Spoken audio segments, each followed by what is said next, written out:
Oh, hi, Mark. Hello, and welcome to the Even Worse podcast, where the films are bad and the podcast is even worse. I'm your host, Matthew Rogers. Joining me today, Unfortunately, Joshua Summers. We got Drew Myers here. And we got Robert Case back again. all right, so this is the Even Worse podcast. Normally, we discuss bad films, but today on the Even Worse podcast, we're no longer the Even Worse podcast. We're the Even Versus podcast. We have a film that some people can see as bad, some people see as good, and we're gonna have our lovely guests here sort of argue it out. I'm gonna act as a moderator, sort of taking the points that they make and deciding on points, who wins by the end, and we're gonna decide whether or not this is a good or a bad movie, or probably by the end we'll just be like, I'm tired of talking about it. Today's film. What's that movie? Revenge of the Sith, Episode 3, Star Wars, the last in the prequel trilogy. Okay, so I'm gonna have Josh. You are taking that it is this stance that it is a bad movie, correct? I am the antagonist of this show. And Robert and Drew, you guys are negative or positive. Positives. You guys are arguing that it's a good movie. Go Star Wars. Let's have positive go first. I want to start on a happy note. Just they're going to present their opening arguments, and just not just like a general sort of like, this is how we feel about the movie, and then we're going to dive a little bit more into specifics. Okay, so I'll start, and I'll say that I am more of a fan of the trilogy. I've not watched much of the saga, especially 3, so I don't.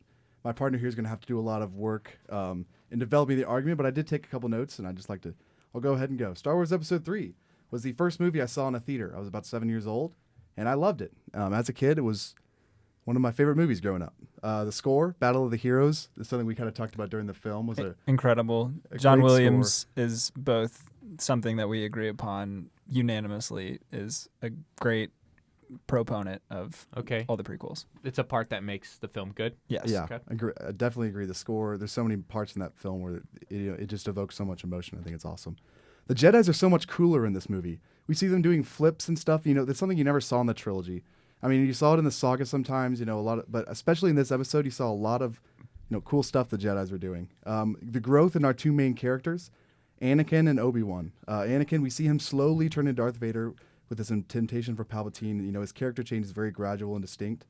Obi-Wan, we see him slowly see Anakin turn to the dark side, which are both very interesting things to see. Overall, I thought it was a great performance with the two.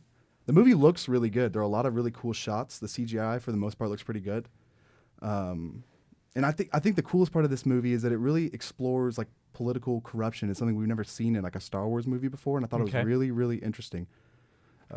Robert, you have anything to add to that? Yeah, I think like one of the main arguments that I'm going to try and drive through on this is that the prequel's point is to tell the story of how Anakin becomes Darth Vader, and I think this movie does a really maybe not stupendous job, but more than decent, and contextualizes his character in a way that I think is representative and makes sense to the character of Darth Vader in the original saga, which is kind of, when you talk about the prequels versus the original saga, most people are always proponent for the original trilogy, and with good reason.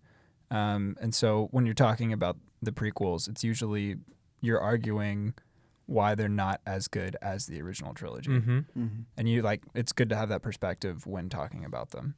Okay. We've heard why this is a good movie. I loved that. Josh, we're going to turn to you. It's been nodding his head over there. Tell me why Revenge of the Sith is a bad film. Well, I'm going to go ahead and say that I'm going to try to judge Revenge of the Sith on its own merit. It's going to be a necessity to talk about the other two films in the trilogy, and probably a necessity to talk about the original trilogy as well. Mm-hmm. But I'm going to try to target Revenge of the Sith for what it is. I understand that it kind of gets screwed on its,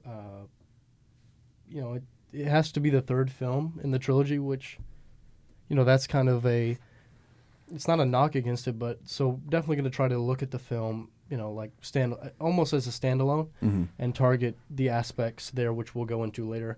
I think where this film falls flat is not really to put a knock against you guys, but is that it really doesn't tell the story of Anakin's transition well. I've always believed that Revenge of the Sith came as something that you just have to do, that it didn't seem like a necessity. We all knew what was going to happen in the end. And the reason we came to the theater was not to see Vader in the suit. Maybe it is the reason why a lot of, fanboys came to see it. Right. But the goal of the movie is not to show Vader in the suit, but to show who Anakin is and what he becomes. Yeah, the why of it. And before we go into all the technical aspects, I think just the major flaw of this film is that it does not dive in well to explain how a great man, as Obi-Wan described in A New Hope, became seduced by the dark side of the Force. I believe that through dialogue and through action itself that we see a lot of necessities in the film that should have been done, but just that they fall very flat. And I think just the main thing that we have to look at is the movie is about Anakin, and I don't see it as a story that portrays Anakin Skywalker's turn well at all. Okay. Those are great. I mean, I can both see sort of how, like, one side would see it as a good movie, one side would see it as a bad movie. So now I have sort of decided on 5 points that I want us to argue. And then the team that gives the best argument in those is going to win the point. And there's five little categories, and obviously that will give a majority to one team or the other. So for positive, I'm going to ask just one of you guys to speak. And how it's going to work is you're going to get a minute. I'm not going to time you. You're going to get a minute to give your argument. Then the other team will have the chance to give their argument. And then you're going to get 30 seconds to refute what they said. And then they'll get 30 seconds to refute. And then I will sort of judge that. So we're gonna flip a coin who gets to go first, because obviously I don't know. Maybe one side will have an advantage, maybe not. Josh, call it in the air. Okay. Okay. Heads. It's heads. Do you want to go first or second? I'll go first. Okay. So our first thing we're going to be arguing is a thing we normally talk about here on the Even Worse podcast. We're going to talk about the script. Josh, take it away. There's certainly a lot that can be said about this script, and I see through dialogue mostly that it is poor. The main thing that we have to look at is the relationship that all the characters have, and we're not going to compare it to the original trilogy, which I think the holy grail of texts with Lawrence Kasdan, but first we're going to focus on the fact that George Lucas struck out twice already when it came to dialogue, in my opinion, with the prequels.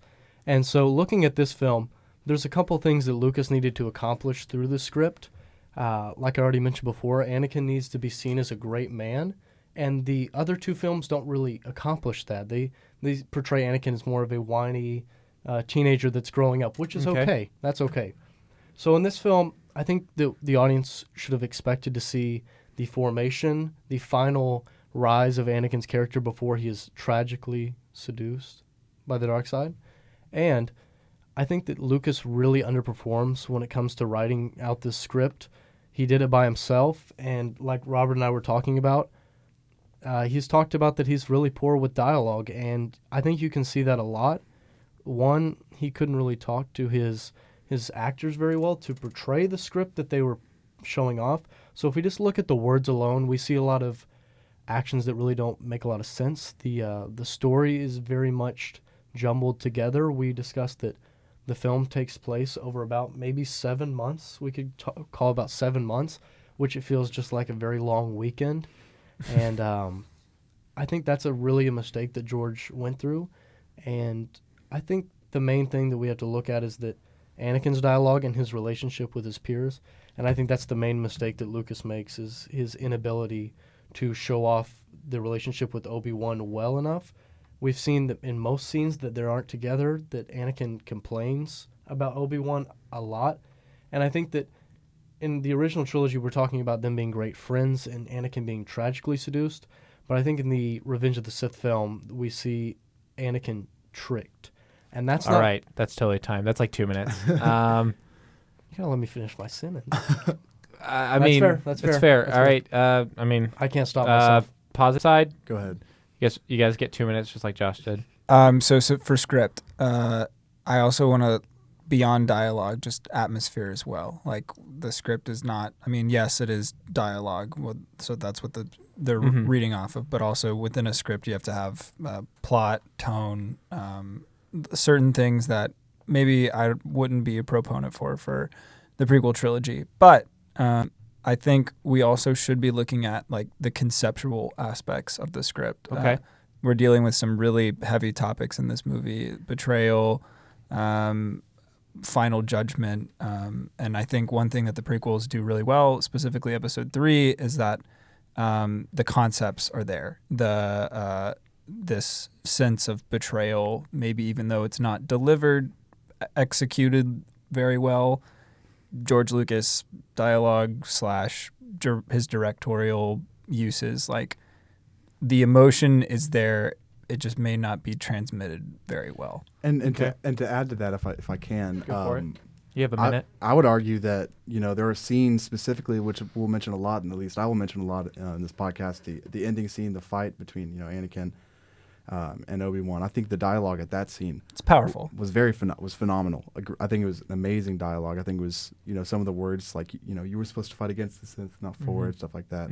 I thought that that being one instances, but there were more instances than that. But I think that being the most powerful instance of the use of dialogue. And while I will say dialogue is maybe not our the best part in this film, I just definitely don't think it's something terrible. Okay. Josh, you have 30 seconds to a minute to add to your claim or to maybe refute some of the things they said, and just know that this will be your final statement towards script. Sure.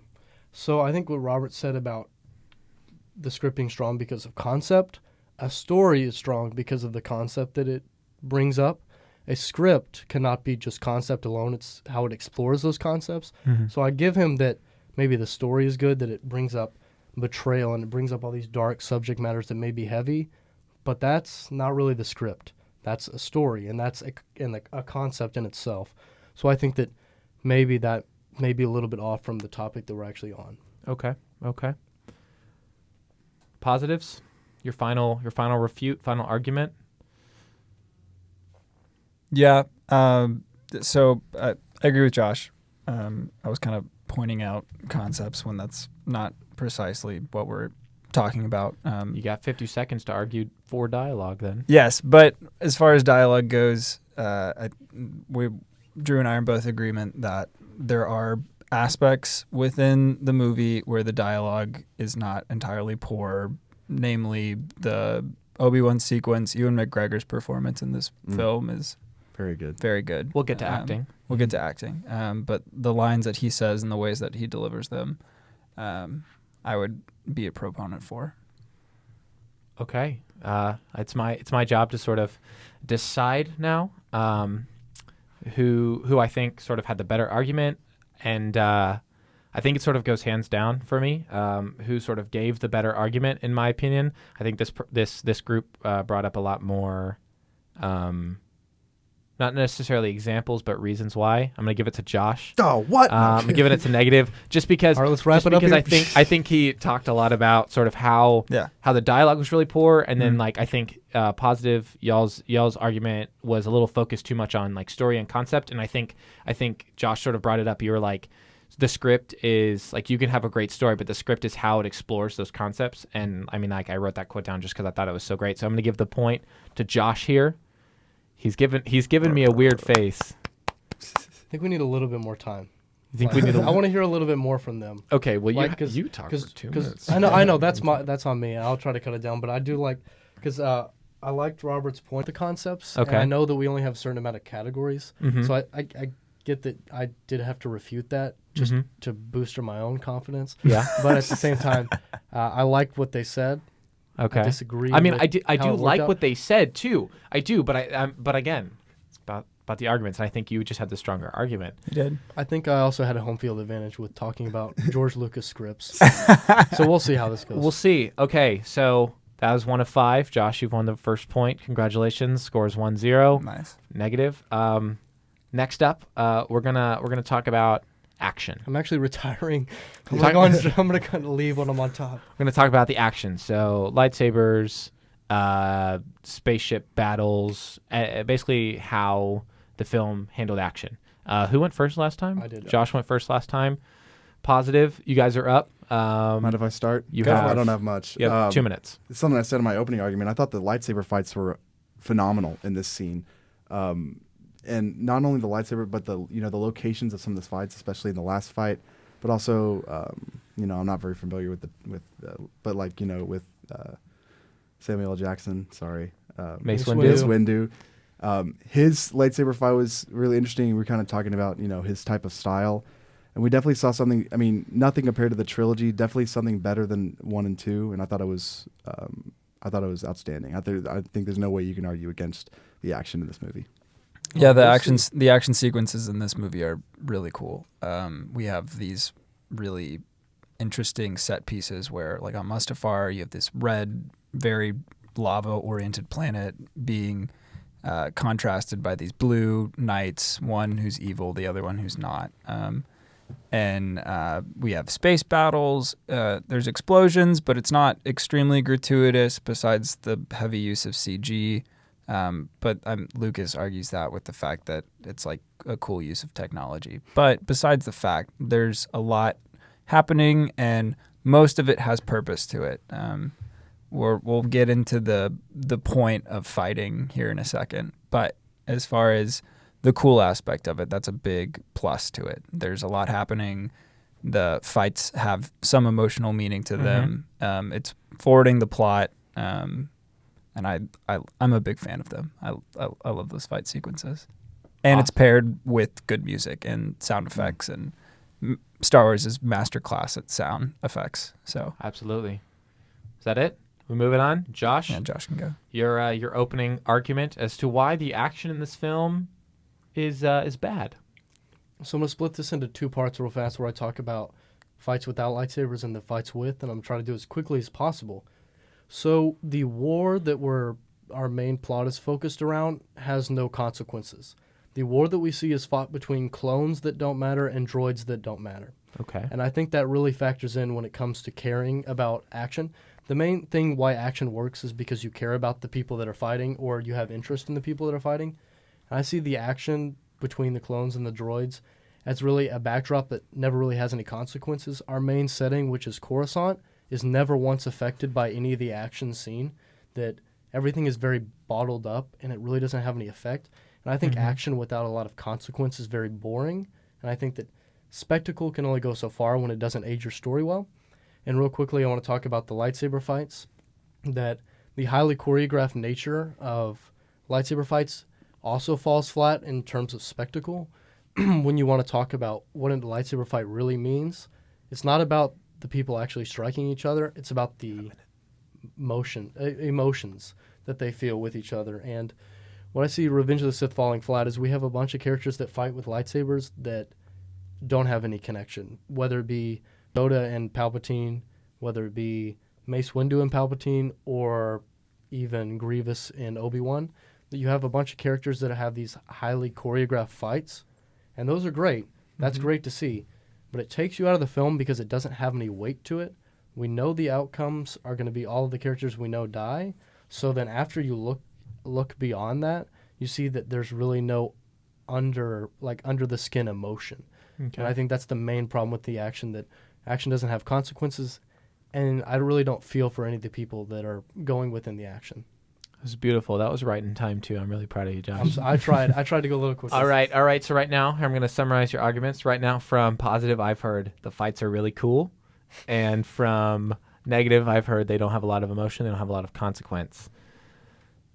Robert, Yeah. or positive, go ahead, and you have a minute to refute negative's claims. So I would say that the first few initial lightsaber fights do not have a lot of emotion in them. Besides Dooku versus Anakin and Obi-Wan, because in that moment Anakin is tempting himself into the dark side, which is a part of the plot where he does make a jump where he does physically kill someone, and that has consequences. That takes him a bit further down the path to the dark side.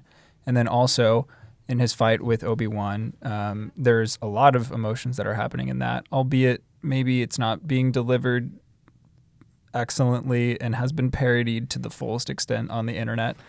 And I think a lot of people now take those depictions of those and have replaced them as that in their mind. There's these two brothers that have been grown up together in this kind of weird abnormal relationship of Obi-Wan is this master, but Anakin is his apprentice, but they're also like friends and they're also brothers, but now they're at odds in with each other where they can just let out all this hatred, and Anakin has just killed Padme, which has a consequence to his actions, and now he's going to lose his master, and he's finally pushing himself over the final hurdle, which is Obi-Wan, because Obi-Wan's his last connection to the Jedi Order, and I think like there's some lightsaber fights, but not all of them have emotion, but some of them do. Okay. Josh, So you I'm got gonna, a final minute? Sorry, I'm gonna go ahead and target the two that you mentioned. When it came to consequences to Anakin's fight, no one reacted to him decapitating one of the Sith that was on screen. It very much didn't have any plot consequences, and I mean, I can argue further that Anakin's transition to the dark side is very much sudden at the end of the film. But I think the main thing is that the Count Dooku storyline's kind of cut off right then, when you could have had more built-up emotions between those two characters, and then the on-screen persona, there's no reaction to Anakin's decapitation of Count Dooku. And then secondly, you said Obi-Wan and Anakin, right? Mm. I think the thing is, if you want to compare it to the Return of the Jedi fight, which lightly, you could say that if they were so full of emotion and they were so full of, there's so much to do, there's so much to say to each other, like it's the climax, and then you just have pretty much a dance scene with no dialogue. I have to say that Luke and Darth Vader talking in Return of the Jedi is much more interesting to them than them swinging the swords around. And when Luke finally defeats Vader, it's out of pure emotion. We don't see highly choreographed contact between the lightsabers. We see two people that are really expressing their sides, and you see pure emotion. And of course, the Williams score sweeps that up. And I don't feel the same way for Luke and Obi-Wan and Anakin's fight. Awesome. Thank you. You're welcome. All right. So honestly, I'm a little stuck. I don't. I think like right now I am not settled, so I'm gonna give you guys like 30 more seconds just to make like a final argument. Yeah. Okay. I think that this is an argument about action, and we shouldn't be really focused on any emotion. And I'm looking straight at action and sequences and stuff like that. And I say, I mean, hell, that the scene at the end, the lightsaber scene, is one of the. You're right. It is. Josh said it himself. Is one of the most best choreographed. It is choreographed, and I think that's beautiful. It's something we don't get to see in the trilogy at all. We see in Episode 4, we see Darth Vader and Obi-Wan fight like they're now. Granted, they're old men, but it's just not anything interesting. Even in 6, is nothing near interesting what they're doing in Episode 3. I think, you can add to it. I don't know. That's time. Josh, do you have anything to say? I'd have to ask how much you like the Transformers movies if you're focusing on, if you're not going to focus on if you're going to focus more on the way that everything just looks.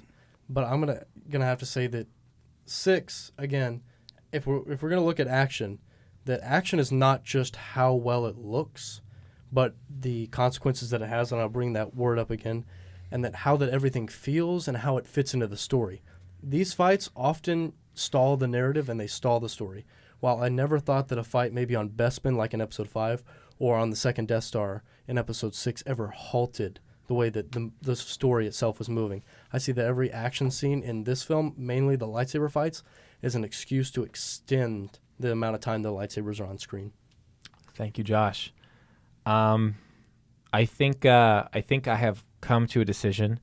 Gonna be honest, Drew, you almost ruined your team's chances there. But I'm gonna give it to positive. Ooh. And this is why. I think Josh, you sort of shot yourself in the foot when you refuted the killing Count Dooku. You were like, there was no on-screen reaction, there was no consequence, and I think the powerfulness of that scene of them fighting Count Dooku was the internal struggle. Like, he killed him, and I really do think, I mean, that's the inciting incident in the film. That's Anakin becoming Darth Vader. I can see on your face that you are not agreeing with my statement, but I do think that the point that that Robert made there really sold it to me there for positive. Robert's also giving me a face. Maybe we should have had someone who's a little bit of a bigger Star Wars fan moderate this. But I think it works well if you're. I mean, Yeah. then you're more of a neutral, because if you're more of a Star Wars fan, then you can either fall into the category of, I love the original so much I can't even stand the prequels, or Right. maybe like as big of a Star Wars fan as maybe Robert. That was something else that I didn't like sort of about your approach to the argument. Was right at the beginning you said the originals are amazing, but I think the prequels need to stand on their own. I think the prequels are too often compared, and that's something that I really liked your approach to that. And I think Josh focused so much on comparing to the originals that I was like, maybe I think there was a little bit there wasn't enough adaptation to their approach to it from your argument. But I don't know. I'm doing my best, guys. I'm just trying to host a podcast. Okay. Next round, we're tied at 1-1. Wow. I know. We're at 26 minutes, It's getting guys. interesting. Okay. I don't know what I want to do next. Let's do acting. Let's jump straight into acting. Who went first? They did. They went. All right. So, Josh, you're up. You can talk about anything you want with acting. I mean, take it away, man. You got 2 minutes. I'll give you a 1 for 1 minute. Okay, thank you. So the main thing that I'm going to say is that obviously people make fun of the acting, so I'm going to try not to make fun of like the cringier elements and just focus on the characters themselves. Very smart. Palpatine himself, I'm going to toss him out the window because like he did with Mace Windu. He's got Ian McDiarmid, I think, is kind of an unfair person to put in this because he's already been portrayed before in the original trilogy. So it's interesting to see him in these new films, but I think we should be judging more the new characters that are introduced. I don't think it's as interesting to talk about the Emperor because he's already a great character. He's already established. Okay. So Anakin, Obi-Wan, Mace Windu, Yoda. Yoda, it's kind of hard to talk about his acting. So the main two we always talk about are Anakin and Obi-Wan, and their dynamic. Anakin also has a very strong dynamic with Natalie Portman, which becomes his wife, Padme, and that's really not as much in this film. We see a lot less screen time between Anakin and Padme. And what happens in this is really a lack of communication. When Anakin and Padme are in the same room, it seems like Natalie Portman and Hayden Christensen like maybe got high before they decided to talk, because most of what they say, it seems very like they laugh a lot, especially in that scene when Padme's brushing her hair. And I think that that element itself, it really takes you out of the film, and I don't think that Hayden is really portraying this arc throughout the entire time, which I think is easy to mention, that he's always the same mopey guy throughout the entire thing. And I think, again, the Obi-Wan Anakin connection, Obi-Wan's great, Anakin not so much, never portrays that hero that we really need to see. So the main focus, Hayden Christensen, and I think his just inability to portray a great man. Instead, he portrays a whiny teen. But that could also be, I know I'm shooting myself in the foot by saying this, that could also be bad screenwriting. There's only so much Hayden Christensen could do, but I think what he had still portrayed a very dark and mopey version of Anakin that should not have been seen until the end of the film. Okay, thank you very much. I mean, you did win bad screenwriting, so you did win a point for that. So you can use that sort of to aid your argument. All right, positive. You guys are up. You guys got 2 minutes to argue why the acting in this film is good. I have an interesting point. What if Anakin isn't supposed to be a great man? I mean, the quote that Josh is using is from episode 4 with Obi-Wan talking to Luke about his father being a great man, which maybe in some cases he was. But Darth Vader is evil. That's who he's becoming. Also, the depictions that we've seen of Anakin, and maybe this wasn't intentional because Lucas was attempting to portray him as a great man, but as we see throughout the movie, he's really not. He's kind of this whiny, weird guy, but that's part of like the Skywalker DNA. Luke's also whiny. It makes sense that his father would be that way as well.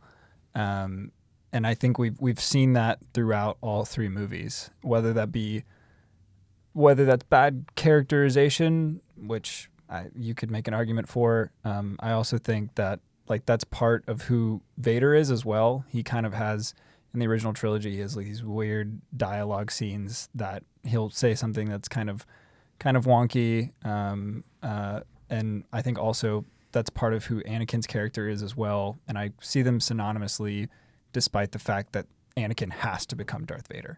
And also, as far as acting goes, Ian McDiarmid is great, and we're not going to touch him because he's the Emperor, great guy. But I love Obi-Wan as well, and his performance with the brother aspect of Anakin, I think, is very powerful and brings that final scene with the two of them together as Anakin is literally on fire, which is such a graphic image, and that like sequence, I feel emotion there. Awesome. Thank you. Cool. Josh, you have a minute to sort of, refute or add to your argument. Well, I think that if you have a character that is always mopey, then you can't have someone portray an arc throughout a character. And I think that Hayden Christensen, if we really take Anakin is supposed to be a great man and that he's supposed to grow throughout these movies, they don't want to be the same static character. I mean, they want to make him grow so that they can tear him down later. I think that your point really focused on more of the character of Vader, and I really think that we should look at I think we should look more at Hayden Christensen specifically, and that his general mopiness is almost taking us out of the film, that is making him seem more like a preteen, even though he's just gotten a woman pregnant and he has the most responsibility of like anyone in the galaxy. Mm-hmm. And I think that Anakin was raised to be like he had the perfect spot of whininess in Attack of the Clones, because we're seeing him grow. And in Revenge of the Sith, we should have seen the complete transformation from this man who has grown because he spent 18 years in a Jedi temple surrounded by these great men. And if we're going to look at the brothers aspect as well, then I think we can't assume that that's very strong if Anakin's just this mopey guy all the time. That's all I have to say about that. Awesome. Robert, your final minute, or Drew, if you want to step in. Drew, do you want to say something? Yeah. I thought Ian McGregor did a phenomenal job in this movie, as we mentioned before. To talk about Hayden Christensen, I think that I don't necessarily agree with you that he was mopey from the beginning, and we're going to go ahead and talk about 1 and 2 because we've already talked about it. I thought you see Anakin as this really, and I talked about it during the film too. You see him as this like really innocent kid. First time he said Padme, he's just like, is this an angel? He looks like a really innocent guy, and I think throughout the saga, we slowly see him, push his limits, push how dark he is. And even at the beginning of 3, you see him like, Palpatine is like, kill him, murder him. And he's like, I don't want to. Like, he's still got this sense of innocence. And I think that his gradual, like I said at the beginning, his gradual transformation into Vader, he did a phenomenal job of that. I'm a little torn here, but I'm torn for a specific reason. So one of the things we sort of wanted to talk about was character development. And I think here in acting, we talked a lot about character development. So here's what I'm going to do. I'm going to award both points for character development and acting. I know we were focusing on acting, but I think one side really focused on acting, and I think one side really focused on character development. And I think neither of them really did a good enough job to refute the other. So I'm actually splitting points, giving acting to Josh, because I think you did really focus on that. I mean, like, I know Drew brought up Ewan McGregor and like how great he was, but like there wasn't enough focus on that. And even when you sort of switched to Hayden Christensen, you really switched to his character arc versus his ability to deliver lines. But his character arc is shown through his dialogue, through his acting. So it all comes back to me, and that's just my opinion. But his development. Then we'll just give the acting point to Josh. We're going to move on to character development. Could I ask a question then? What's up, bud?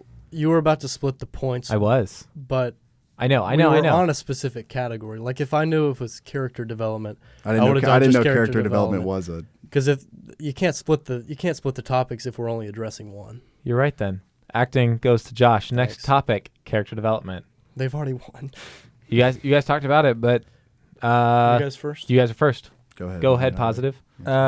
So the prequels, my argument from the very beginning is they're supposed to tell the story of how Anakin becomes Darth Vader. Mm-hmm. And I would agree and be a proponent for saying that we start with Anakin as a small boy, then we get this middle chapter of him being whiny, and then the adult figure that is portrayed in Revenge of the Sith, albeit still power hungry. I would take away the word whiny and he was driven for power, and then him assuming power, making these he can't go back from the decisions he makes in 3. He kills Dooku. He kills younglings. He attempts to kill his own master and fails. But the decisions that he makes as a character takes him to this irrevocable spot where he must, the only logical step next is become Darth Vader. So if we're talking about Hayden specifically, that's great. Also, we get this interesting arc. A lot of people like to argue that the main character of the prequels is also Obi-Wan, which is a fair argument as well. A lot of episode 1 is about Obi-Wan and what happens to him, and then as well with 2 and then with 3. And getting his backstory and seeing his emotional grief from losing Anakin and from losing the Jedi Order. And I think the way that this movie has a lot of emotional gravity to it is watching Obi-Wan and Yoda be affected by this loss of the Jedi Order entirely. So those arcs and how they develop, I think, is pretty expertly well done. Josh, you're up. 2 minutes. I'm going to have to say that if we're going to self-contain Anakin's arc for this film, I know it's easy to look at 1, 2, and 3 put together, but if we want to really look at it, when we're looking at an arc within a character, you want to see a gradual increase. You don't want to see these sudden steps, these sudden objectives that they reach that change them. You want to see a flow. And with Anakin decapitating Dooku within the first 15 minutes of the movie, from that point on, I mean, I guess that it's not that bad in comparison to killing the younglings, but Anakin kind of killing the Jedi Code, and completely neglecting that, I can already see him as Darth Vader within the first 15 minutes. And if we're going to go back to development, I'm going to continue to beat the dead horse and say the great man theory, whatever, that we're building him up and then we're tearing him down. So if we don't want to look at that, then we should just say Anakin from the get-go, he doesn't change. He has the same mental abilities. He talks the same way. He acts the same way throughout the film. And he just basically, he does the same things. He starts with decapitating Dooku, moves to complaining that he isn't on the order, and then, betrays his friends, I guess. And I think that increase is more of it's very light. It doesn't seem like there's a big gradual shift, and which, like I already said before, you can see Anakin as Darth Vader after he cuts off Dooku's head, with really not a lot pushing him to do so. And I think what we need to look at here, again, like I'll say, cutting out 1 and 2, that Anakin does not change the relationship with any of the characters. He still complains about Obi-Wan, and he still acts a little bit creepy with Padme. The way he treats his supervisors and the people under him remains the same throughout the film, and I think that's why the character just doesn't really see a great arc. Robert, final minute, or positive final minute? Yeah, so I would argue that Anakin does not become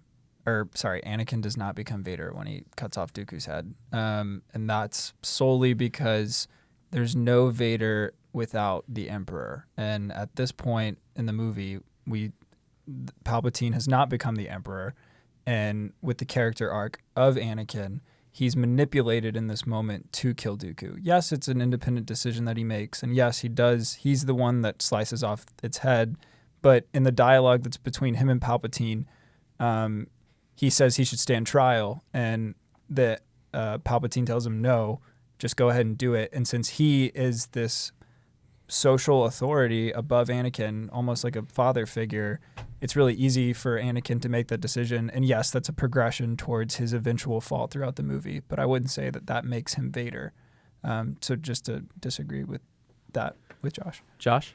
Well, I think the line you use is what Anakin uses against Mace Windu, not Dooku. He says that it's not. He says it's not the Jedi way to kill Dooku, but says that Palpatine must stand trial.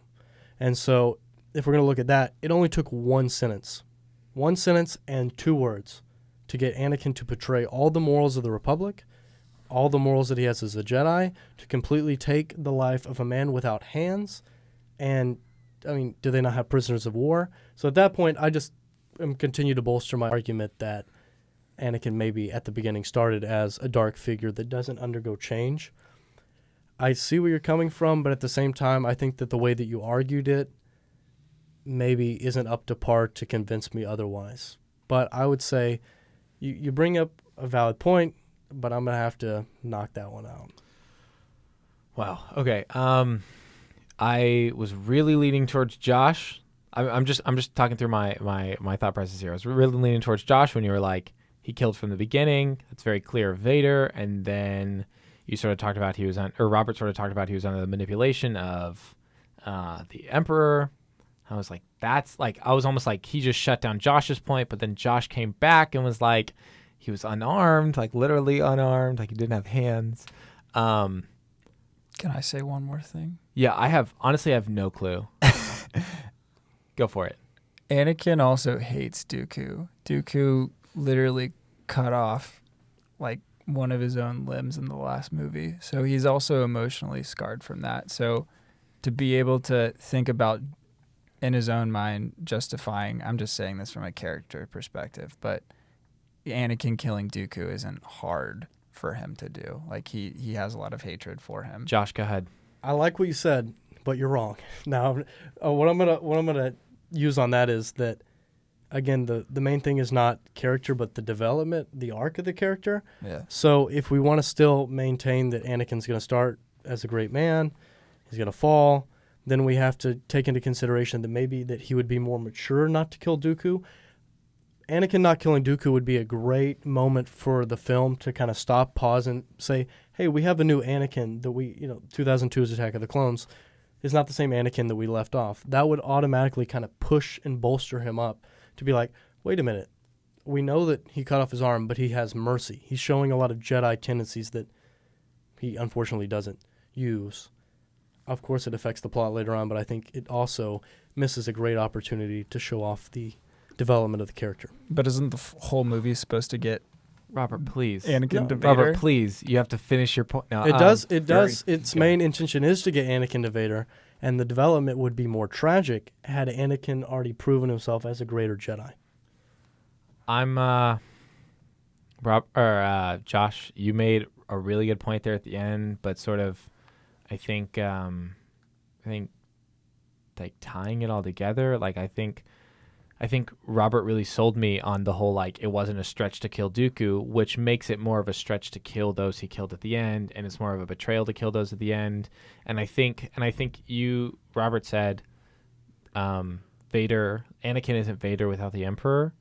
And I think sort of the character development you see in the film is their relationship the development of their relationship versus the development of Anakin. I think Anakin is there. I think he's at the point, which is what I think the assassination of Dooku sets up, is Anakin is at the point where he can kill, but it's a matter of the Emperor pushing him to that point. Yeah, and I think you saying Anakin isn't Vader without the Emperor. Josh, you're giving that look again. It's okay. But I'm giving the point to Robert because of that line, Anakin isn't Vader without the Emperor, and I think that was super important. I don't think Josh did anything to refute that point, which conveniently leaves us tied at 2-2. Didn't see that one coming. I really didn't want to do it. I was like, just give the point to Josh.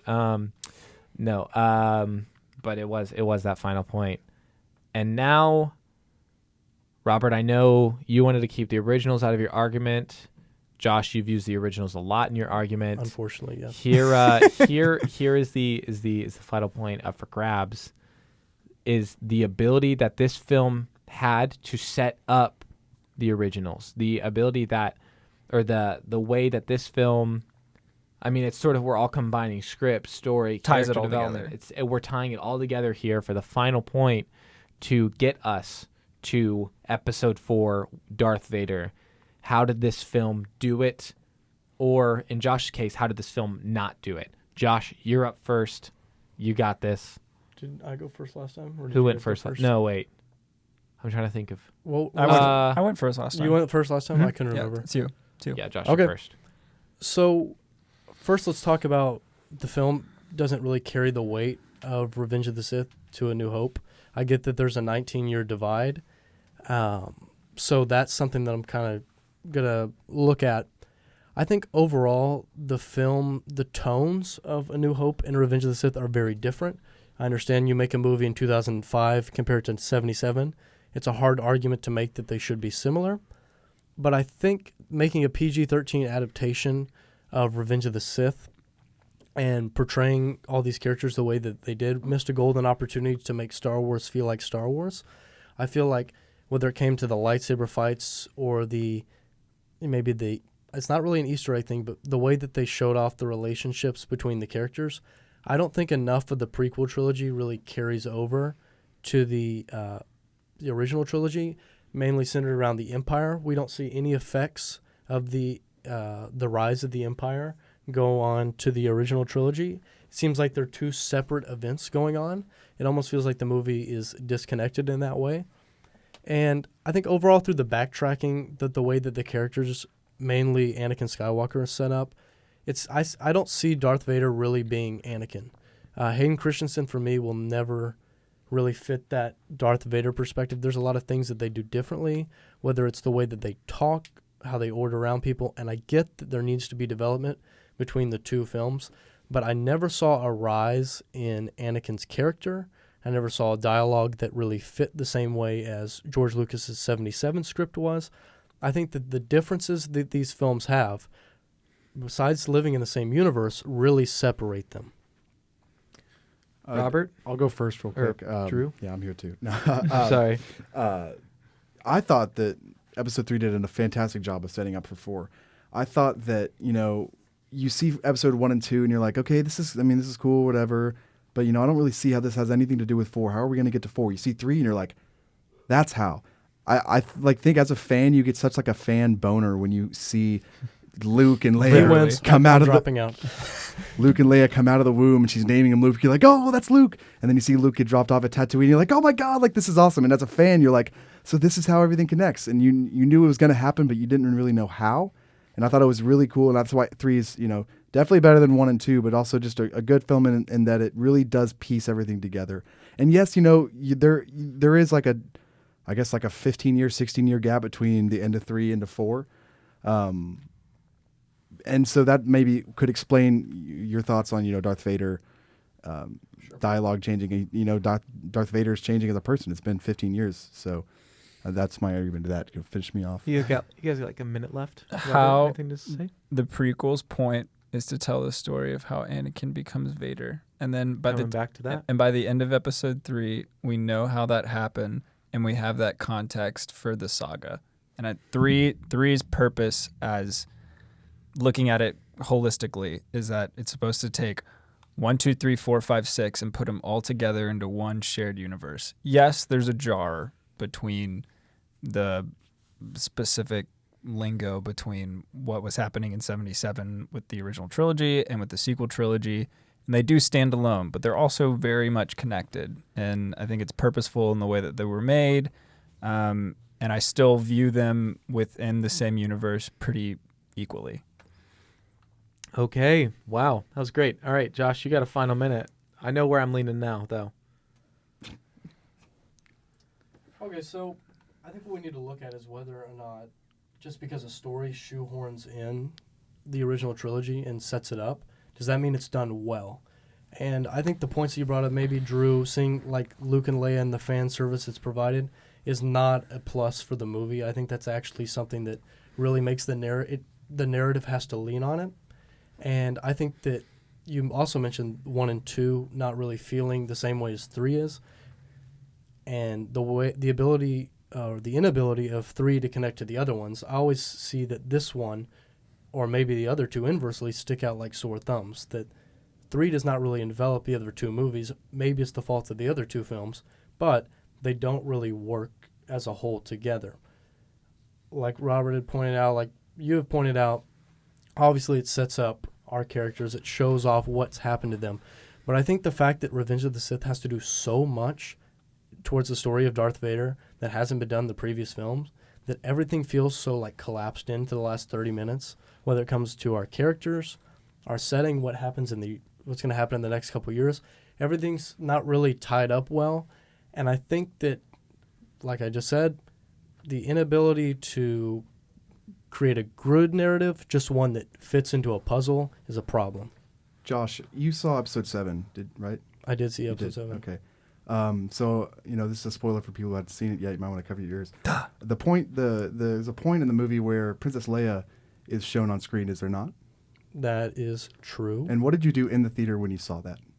What did you tell me that you did? He's referring to Rogue No, One, I was not talking episode about 7. Oh, Rogue not One. 7. Sorry, Rogue One. You're right. Sorry, I'm stupid. I said I clapped like an You idiot. clapped. You didn't say it like an idiot.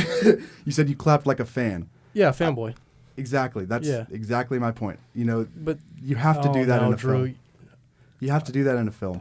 Yeah, a film like Star Wars, we have such a fan base. I mean, that was the first blockbuster. That's a movie that people, our parents grew up and saw. You have to have those moments in the film.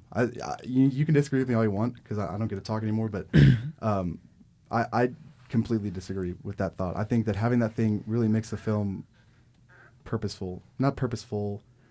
I can't find the right word. I'm going to butt in here super quick. Star Wars, Lucas's argument for this whole saga, especially the prequel trilogy, is that it's made for kids. That is true. That is very true. And like Star Wars at the end of the day is a fantasy movie that like even though it deals with these adult themes and these adult concepts, it's still I don't think it's right to look at everything so artistically. I mean, like I know that like thematically wise you can attack this movie for a lot of different reasons, acting, dialogue, script, but also at the end this is a fantasy movie with this great saga of characters that are lovable and enjoyable for kids, and we get to see the conclusion of that in its fullest way with the end of episode 3.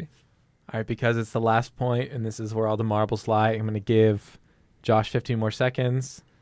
Robert, you talk for forever, but I'll give you 15 more seconds too. could I have a little bit more time? Because I want to address both of the points they made. They kind of talked about different things. We You did. know, because you asked. Yeah, Thank I'll you. give you a little more time. I appreciate Drew bringing up the point for his argument, but I'm also a big proponent of saying that Princess Leia shouldn't have been in the film and that it was just an audience reaction. And I'm also, I'm not really into the CGI Leia. I get your point that there's part of it that it is, it's about the fans and it's about making something that they'll enjoy. But at the same time, if it doesn't fit your narrative well, if someone's looking at a movie, then it sticks out. And I think that that's actually a problem. I don't think that's really a positive. And to address Robert's point, I'm not really sure where you're coming from with the movie should be made for children, especially since we saw a movie where a bunch of children were killed. That's true. And a PG-13 rating that we were just lucky enough to see it as kids just because we'd seen the previous films. Right. I'm not really sure where we're going with it. I think we're about to make a new tangent that really doesn't fit into whether or not it sets up the original trilogy. And I know, obviously, we love going on the tangents. We want to talk about everything Star Wars. Right. But I think the main thing is that, to Drew's point, I think that it's a decent argument, but I don't think it helps maybe Revenge of the Sith. And with Robert's point, the same way that I think your argument stands on a different side of us actually talking about the movie. Okay, Robert, final, or Robert or Drew, final points. Episode 3 is the last movie in the saga of movies that Lucas made. And the story that it was trying to tell about Anakin becoming Vader, I think is succinct in how it ends and the way that it sets up our cast of characters for the next few films, especially with how I'm just harping on Vader, but how Anakin becomes Vader is the story of the prequels, and it ends that succinctly while also setting up this is how Luke and Leia were born, and now the torch is then being passed on to them for 4, 5, and 6. I'm I'm gonna award you guys half a point, so we tied. No, I'm kidding. I think sort of looking at the arguments both sides presented, I think, oh my gosh, everything just left my head. Hold on. Oh, okay. I think you're really smart. Robert was really smart about. I keep like pointing at you guys, but then like you guys, the one listener can't know who I'm talking about. I think Robert was, really smart about being like, the story was to talk about Anakin and how he became Vader, and then Josh came in with like, but this Anakin that we sort of saw and the Vader that he became wasn't the same Vader that was in the prequels. And then I think Drew came back with a really strong like, yeah, but there's 19 years between the end of 3 and the beginning of 4, and I think a lot of growth happens in 19 years. I mean, in those 19 years, Luke goes from a baby to like a grown adult. So why can't Vader He's not go really an adult. He's still a whiny That's true. teen, That but is true. okay. He is What's a that whiny flashing? teen. But then why can't Vader go from a station. whiny teen to the leader of a galaxy, you know? And so it's like, and then what's up, Josh? What's that look? You every time I You just talk described about the the problem points, with Revenge of the Sith, that he didn't go from a whiny team to a great. I know, but I'm leader of saying the-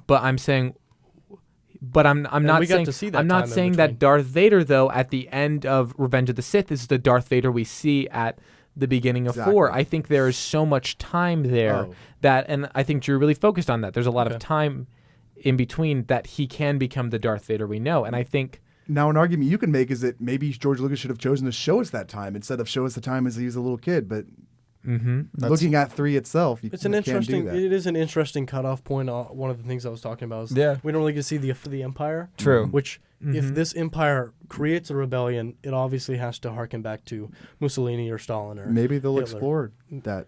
I would And would film love later. I would Negative love 3. to know the We would 19 love a Darth Vader movie. I would not. love I can't love stand the the voice in it. I would love the Okay, 19 well, years That would be cool. between Revenge of the Sith and I'd A be New Hope. pro Vader Um, movie. And then, Robert, you foolishly brought up that it was a kids movie, and I was like, "This is not a kids movie." And Josh There's was an interview of him really saying No, that, no. though. I think Robert's point is correct. However, I don't think it fits into the conversation as yes, well. totally. exactly. He's Exactly. I don't think absolutely it fits right. into the conversation. Lucas is 100% behind the I went for a different point. He's a businessman and he's making movies for children. Yeah. But what I wasn't trying to do, I wasn't trying to disagree with him at all. I just don't think that fits in with. It wasn't Revenge of the tonally. Yeah, we weren't addressing the same thing. Decision? based on the arguments, we keep hitting the microphones today. Sorry. Like I just saw Drew like hit his face into the microphone. I think based on the arguments, based on the points that were brought up, I'm gonna give the point to positive, even though I don't want to. Like I don't, and in no way do I think this is a good movie.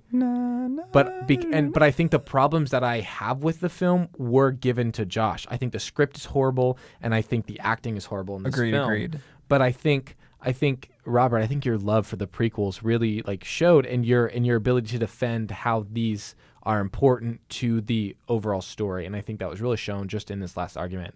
Josh, you got a stank look on your Kudos to face Josh right for now. defending himself, just him. Yeah. I know I didn't give much to the conversation. There's so much I don't like about the prequels. Can I say something? I don't like the prequels. I really don't. It was kind of hard for me to defend. I knew someone had to do it.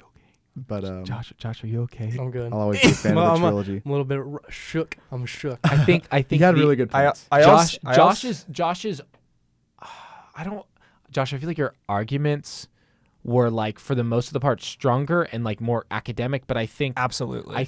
that there were that their ability to refute your arguments in just like simple sentences. I think your arguments overall were stronger, but I think they had an easier job of refuting them. And I think the ones that they couldn't refute, they really struggled, and that's why you won script and acting. Because they're just like, you can't refute those You ones. can't. They're it's that bad for those aspects. But I still like a lot of things about the prequels. Like you guys are kind of screwed on the script. I think I'm screwed on the leading up to A New Hope because it literally depicts everything. Yeah. So I think that was hard to go on. I don't really have a lot of information for that. But again, you guys had to argue script, which is kind of a gimme. So Wow, an hour. I'm really sad now because I feel like no one won. Like we still had to watch and talk about a terrible movie. But tomorrow's Star Wars Day. But tomorrow is that's Today's when Star it's, Wars Today Day. is today's yes, Star Wars today Day. is Today because is- that's when the podcasts are coming out. Yes. I almost said that's when the film is coming out. No, it's not. This isn't a film. This has been the Even Worse podcast. I'm your host, Matthew Rogers. A defeated Joshua Summers. I'm Drew. And I'm Robert Case. Even Worse podcast. The films are bad and the podcast is even worse. Signing off.